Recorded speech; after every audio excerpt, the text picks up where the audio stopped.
And so we find here that this is the first instance of a king in Israel, but not a king that God has commissioned. And that's why when you may have questioned it and said, I thought Saul was the first king. Well, yes, Saul was the first king that was commissioned by God, because the Israelites said, we need a king. And God said, all right, but he will be a thorn in your side. And of course, as you know, with Saul and David, he was. So Jotham then, the youngest son of Gideon, kind of pulls a bit of a fast one. He goes into a local pub and he says to the people there that he says this little parable, and it's a neat parable because what he does is he says all the trees, basically the people in Shechem, are trees, and he says that the trees want somebody to rule over them. So they go to the fig tree, who bears good fruit, sweetness and good things for humanity. They go to the vine, which provides grapes, which is good wine for humanity.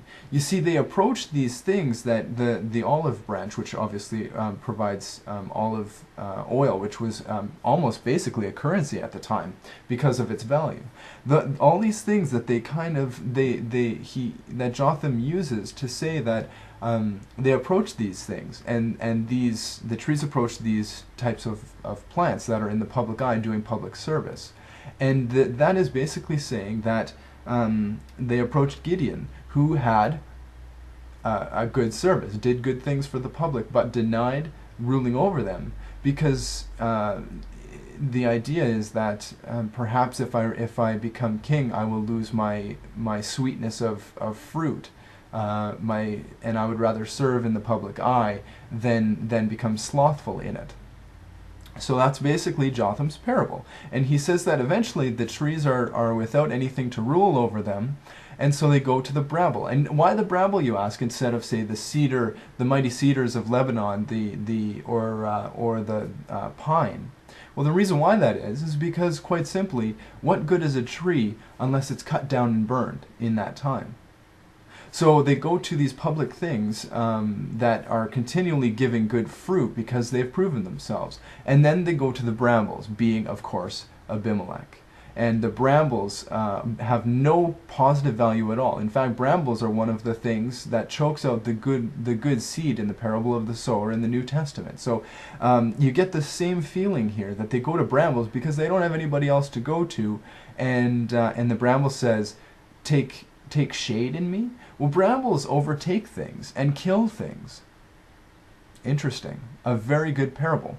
So then Jotham basically stirs the pot, blows some wind onto the coals, and ignites a fire in this guy named Gaul.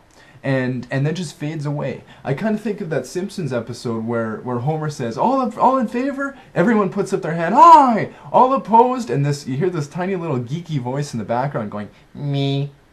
And then eventually, after a few times this happens, he says, Homer says, who keeps saying that? And then it zooms to the back of the room, and there's this little geeky guy with his hat, and this giant guy with his arms crossed, and he's just, muscular and stuff. And then the guy with the geeky hat says, "It was him. Let's get him, fellas." And then everybody beats up the big hulky guy before he can even defend himself. So that's kind of the same thing here. He fans the fire, and then he just kind of fades off into oblivion, and we don't really hear from him again. So Jotham does this, and it's interesting that Gaul is another bramble. If you read the text carefully, you find out that Gaul brings together people, and as God puts this spirit of evil hate between the people of Shechem and Abimelech, another bramble comes forth in Gaul. And so Gaul, when brambles fight brambles, no good can happen but cutting one another and bringing each other down, which is exactly God's desire. Interesting. So then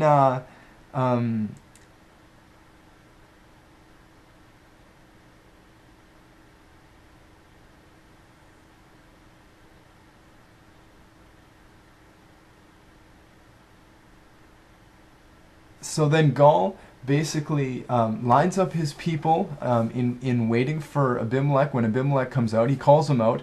Abimelech routs him very, very quickly, kills all of the people that are, all the people that were making this little coup that was happening, burns down a tower, burns down a city with 1,000 men, and the reason why it says women and children as well is to say that even those people who are weak enough just to follow are considered to be guilty for the sins of the people they are following. So it is true that if we follow a corrupt government willingly and don't do anything about it, then we are as guilty as they are in the things that they're doing. So then Abimelech completely destroys the city, and then seeds salt in it. Basically, when you salt the dirt, nothing can grow.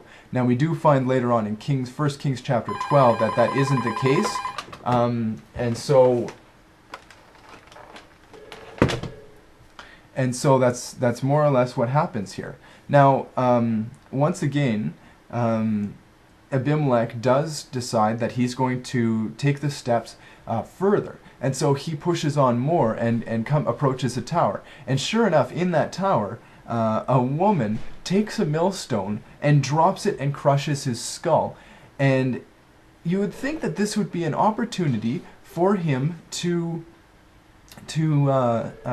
redeem himself before God, but instead of that, all he cares about is his own credit, that he was going to be killed by a woman.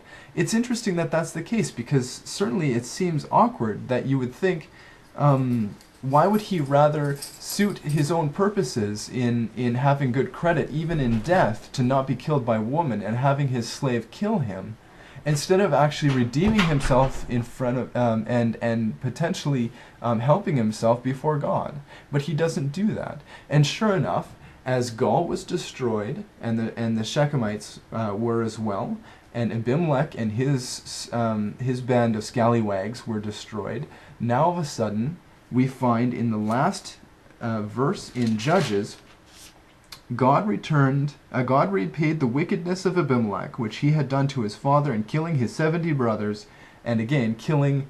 Interesting that he was killed with the same stone that his 70 brothers were, and you read earlier that he put them to stone. Interesting. Anyway, God returned all of the wickedness of the men of Shechem on their own heads, and the curse of Jotham, the son of Jerubbaal, Gideon, came upon them. So I kind of reminded like that Seinfeld episode, Even Steven, where everything just kind of ends up the same. Jerry gives away a $20 bill, somehow or another he gets a $20 bill back, and the entire episode is about that. That's kind of the same thing that happens here. All's well that ends well. God has made sure that his theocracy reigns in the book of Judges. Somebody comes up in trying to make themselves king and succeeds for 3 years, and then God breaks him down, and he is destroyed with the same vehicle that he destroyed the sons of Gideon with.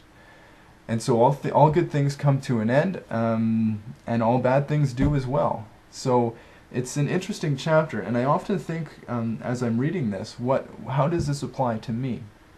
So as I was reading this, I was thinking about all the things that we try to do under our own strength and our own power. And as we look through this chapter, and we see that even though Abimelech had the means, he had the backing of the people, albeit a backdoor way of doing it, a bit shady, well, okay, a lot shady. He reigns for 3 years, so you would think that maybe God would just wipe him out right away.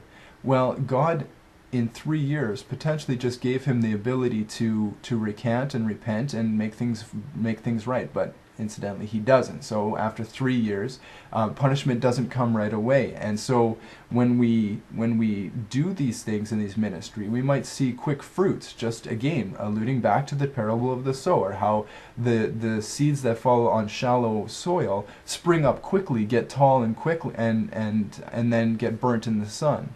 So same kind of thing here, that the opportunity is there. He took the opportunity, he did it negatively, he shot up quickly, but he also died quickly. And so unless things are consulted to God, and even though Saul was consulted with God, bad things came from it later on, because God said, you don't need a king. But God God allowed for a king, and good has come from it. But again, the first step happened that they consulted God. Abimelech didn't even do that, and of course to his own demise. So think about that as you walk your daily life. Are there things that you're doing under your own strength and not leaving up to God? I know in my life that there are things that I don't fully submit to Him, and I'm continuing to work on that on a daily basis, submitting things to God, allowing Him to reign in every aspect in my life. And as I continue on in my life, I pray and hope that as I surrender more and more, that I will decrease and God will increase, just as John the Baptist says in John. So think about that, and I look forward to seeing you next week for Judges chapter 10, and we take a look at a little bit more oppression between the Philistines and the Ammonites. So look forward to seeing you then. Take care. God bless.